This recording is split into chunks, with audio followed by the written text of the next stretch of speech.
What is up, people of YouTube? This is Zane from Team Judgment, once again coming at you with another deck profile. Today I will be profiling Ritual Beast. This is the first Ritual Beast profile on my channel, so yeah, I'll just get straight into the profile. Starting off with 3 copies of Ritual Beast Rampengu, the only common Ritual Beast monster, unfortunately. Also, he acts as a Foolish Burial, so you banish one from your extra deck, and then you send the one Ritual Beast monster with the same type from your deck to your graveyard. And thanks to the new card, Pelio, you can now actually send Psychic type monsters, which is really nice. So you can just go ahead and send your Tamers straight from your deck to your graveyard. So I'm running 3 copies of Ritual Beast Rampengu. Next up for the Spiritual Beast. Next up for the Spiritual Beast monsters, I'm running 3 copies of Cannahawk. Cannahawk is arguably the best one because what he does is that he helps with consistency. His effect is similar to Gold Sarcophagus, by which you banish one Ritual Beast monster face up from your deck and you add it to your hand after 2 standby phases. So what this card does, it allows for instant use of your banish zone, because you can just banish a monster and then, I don't know, say summon Ritual Beast Tamer when and go off from there. So Cannahawk's really nice in that respect. And also, you can, if that doesn't work off, you can if it doesn't work, you can always just wait 2 turns and add that card to your hand, which is why I like running Cannahawk at 3. Next up, I'm running 2 copies of Spiritual Beast Apelio. Apelio, he's your big beater of the deck. What you do is you banish one Ritual Beast monster from your graveyard, and then you can bump up all Ritual Beast monsters you currently control by 500 attack. So in theory, you could actually put in an extra 2500 damage on board. So this guy actually helps push for OTKs, which is why I like running him. Also, he's just there as generic rank 4 / fusion fodder. Again, the same thing with Petalfin. She acts as a form of spot removal. You banish one from your hand and bounce one card your opponent controls. You can use her for that, but most of the time I just tend to use her as to get into my fusions or my rank 4s. So yeah, that's it for the Spiritual Beast monsters. Onto the Ritual Beast monsters, I'm running 3 copies of Ritual Beast Tamer Elder. Elder is arguably, or in my opinion, the best Ritual Beast Tamer monster, simply because he allows for all sorts of combo plays. He's your starting combo piece, and what you do is you normal summon him, then you get to normal summon any other Ritual Beast monster from your hand. So this guy's essentially a double summon, which is why I like him. Next up, I'm running 2 copies of Ritual Beast Tamer Wen. Wen, what she does is that when you normal summon her, you get to special summon one Ritual Beast monster from your banished zone. And you tend to do a lot of banishing in this deck, which is why she's live mid to late game. Early game, she's not too good, unfortunately, which is why I'm only running her at 2. But she's actually really good when you can get her off, and she allows for an instant fusion play. I'm running 1 copy of Lara and 1 copy of Zephyr Pilica. They essentially have the same effect by which you can normal summon them and then special summon one Ritual Beast monster from your graveyard. So not as good as Wen in my opinion, because Wen, like I said, you do loads more banishing than sending to graveyard, but definitely can be useful, and again, just another form of getting into your fusion monsters a lot quicker. So yeah, that's it for all the Ritual Beast monsters we do play in the deck. Lastly, for the monsters, I'm playing 1 copy of Thunder King Ryo.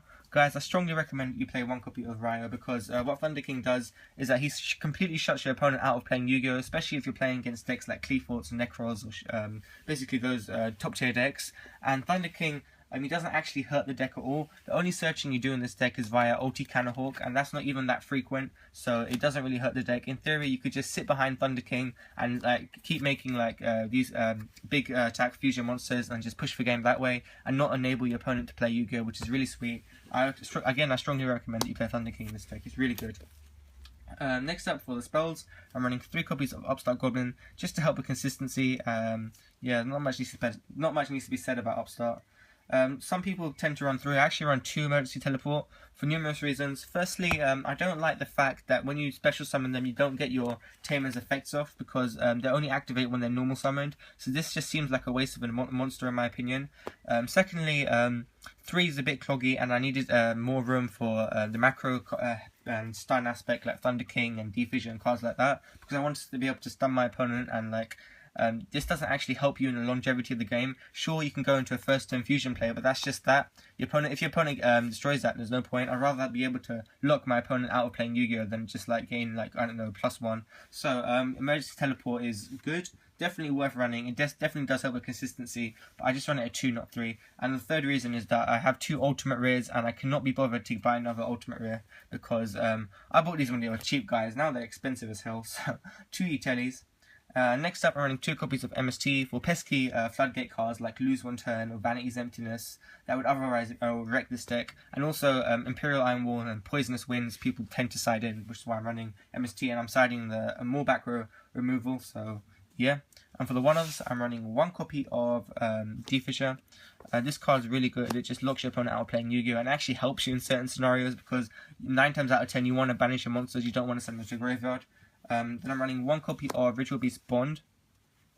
Bond, I really like this card. What it does is that it's essentially an El Shaddai fusion that allows you to go into a fusion monster during your battle phase, so you can just get 3 attacks in, or you could just use it during your opponent's turn and stop what they're doing. So I like Bond in that sense. So Bond's a very sneaky card. I wouldn't run it at more than 1 though. It's not necessary. It's just nice when you can get it off. And lastly, for the spells, I'm running 1 copy of Raigeki. Raigeki, again, is just a top deck win condition. If you haven't got seen my latest Vine video, go check that out. That's featured in there. So yeah, that is it for the spells. On to the traps, I'm running 3 copies of Ritual Beast Steeds. This card, what it does is that you can destroy monsters on the field up into the number of Ritual Beast monsters you control. So if you just have 1, you can just pop 1 monster. If you have 2, you can pop 2, etc. This card is really good. It doesn't target, so you can stop cards like Leo. And it's just like it's just the ability to stop your opponent's plays can be really annoying for them and definitely help you out. So I'm running 3 copies of Steeds. Next up, I'm running 3 copies of Ritual Beast Ambush. This is one of my personal favorite cards of the deck because what it does is that it special summons 1 Ritual Beast monster, and one Spiritual Beast monster, and 1 Ritual Beast Tamer monster from either your banish or your graveyard. So it can be both from banish or both be from graveyard, etc. But Ambush allows for an instant fusion play. If you have this plus Bond, you can just go off in your opponent's turn. It's quite funny when that happens, but yeah, Ambush, I really like the card. And it just, it's like a, I don't know what card I'd compare it to. I say like a Call of the Haunted ×2. But yeah, so 3 copies of Ambush. So that is it for the Ritual Beast traps. Onto the rest of the traps, I'm running 2 copies of Mind Crush. You can swap these out with a Mistake. They essentially serve the same purpose. Any way to stop your opponent from searching cards is nice. So yeah, and then 2 copies of Mirror Force for like just mass removal. And then for the rest of the traps, I'm running 1 copy of Macrocosmos. Like I said, guys, locking your opponent out of playing Yu-Gi-Oh! Is ridiculously good. And you can actually activate this on their turn when they're trying to go off and play. 1 copy of Vanity's Emptiness. Like if you sit behind this and you've got like Ulti Apelio out, usually you're not going to be able to have an answer for that. And then 1 copy of Solemn Warning. So that rounds up the 40 card main deck. I'll be going on to extra deck now. Start off with 3 copies of Ritual Beast Ulti Apelio. Ulti Apelio is your big beat stick. He's got an Armades effect by which it's unaffected by other spell or trap card, other card effects until the end of a damage step when it attacks or battle phase or whatever.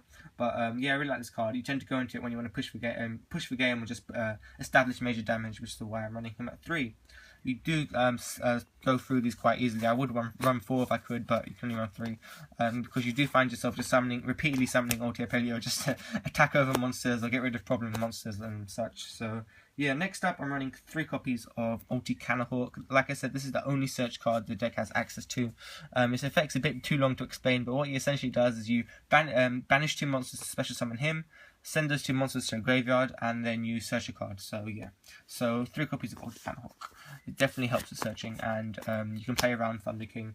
It doesn't actually hurt the deck because you don't use it that often, but when you do, it's really cool. And lastly, for the Ritual, or not lastly, but Ritual Beast Ulti Petrofin. This card's essentially a stall card. You just summon her in defense position, nice 2800 defense, and your opponent usually doesn't have an answer for it because it cannot be destroyed by card effects. So this just lets you stall for 2 or 3 turns, so you can get your combo pieces together and get ready to go off in your next turn, which is cool. So 2 Ulti Petrofin. And lastly, this should be 2 copies of Gaia Pelio. I used to run 1, but then I found myself repeatedly sending it with Rampengu, so I decided to bump it up to 2. Unfortunately, for the time being, I only have 1. But Ulti Gaia Pelio, he's your big boss monster. To summon him, you take 1 Ulti Fusion monster, 1 Ritual Beast Tamer monster, and 1 Spiritual Beast monster. So he's cool. When you can get him out, it's devastating for your opponent. So that. And then for the rank 4s, I'm running 1 Castell, 1 number 101 Silent Honor Arc, 1 copy of, forgive me here, Lightning Chidori. I haven't picked up a Lightning Chidori yet. You can run the deck without it, but I strongly recommend that you pick up a Chidori because it's a really good card. So 1 Lightning Chidori, and then 1 copy of Abyss Dweller, and finally 1 copy of Evils from Exeter Knight. Thanks for watching, guys. Remember to like, comment, and subscribe. This is Zane from Team Judgment, signing out. Bye.